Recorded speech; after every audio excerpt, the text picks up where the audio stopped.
In this portion of the lab, I'm going to be firing a laser. Well, this is half of it, but at a surface, and that the laser sends a really tight beam of light at a surface. And I fire it at a certain angle, and the angle is measured from the perpendicular to the surface to the laser beam. So that would be an angle of 0 degrees because it's at the perpendicular. That would be around 45, and that would be 90.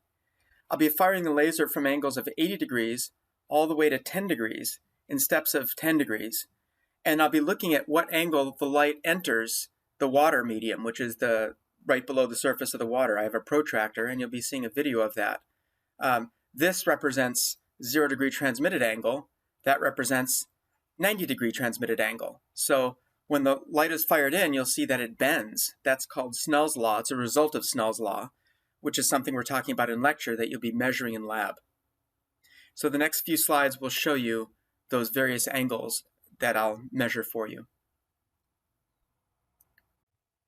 The next part of this video is going to show you a faraway shot and a close-up shot of laser light going into an aquarium. You can get the data off the close-up shot. And the number you're interested in is the number of degrees from 90 degrees here. So 90 at the bottom is kind of like 0. So if you're, for instance, 50 degrees on this protractor here, that means you're 40 from 90. So that's actually a 40 degree angle when you're at 50. When you're up here at 40, you're at 50 degrees. When you're at 30, you're at 60 degrees. When you're at 20, you're at 70 degrees. Contrarily, when you're at 70 degrees, you're at 20. When you're at 80 degrees, you're at 10. When you're at 90, you're at 0. Keep that in mind as you look at the video, or at the subsequent slides.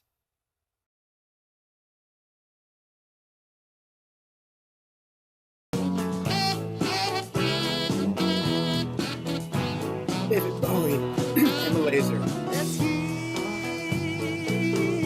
it for the downstairs.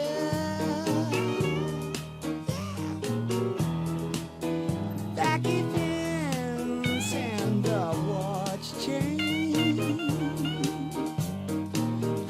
Dressed down like the spirit and his game. But mirror, mirror on the wall sees all. What you do what right made you look tough. Razor blades in her bra.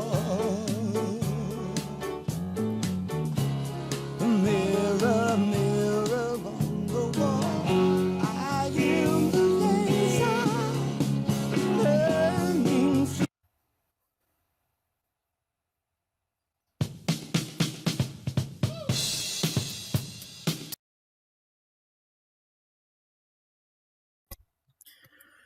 The next few slides are going to show you the angle of incidence versus the angle of reflection for a mirror. It's going to be pictures of me shining a laser at a mirror in the dark. And I denote what angles are the angle of incidence, which is the angle of the laser light as it approaches the mirror, measured from the normal to the mirror to the laser beam, and the angle of reflection, which is the angle measured from the normal of the mirror to the reflected laser beam. You'll be able to see them all in the slides that follow as a result of me shooting in the dark with some spray to put some aerosol in the air that the laser light reflected off of. Okay. And you'll record these measurements in the lab. It'll be pretty clear what the angle of incidence is and what the angle of reflection is.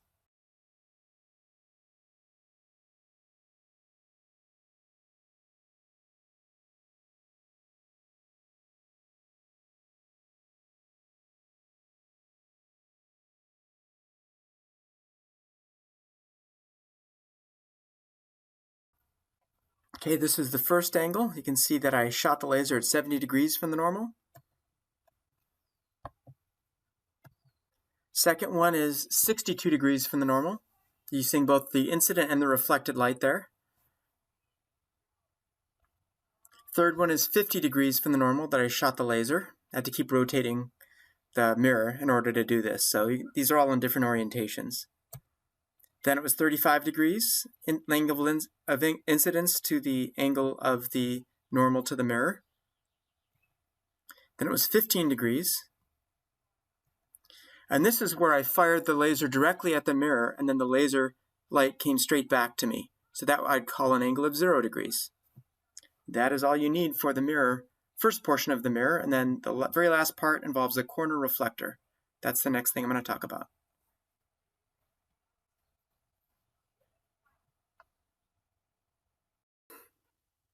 The last part of this lab involves something called a corner reflector.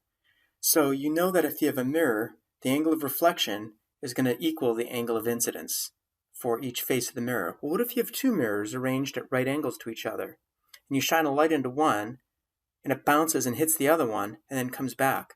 You can actually show, if you traced the little rays that the laser sends out, or that the light sends out, that the reflected light that reflects off both mirrors that are at a right angle to one another will come back in directly the angle that it was sent from.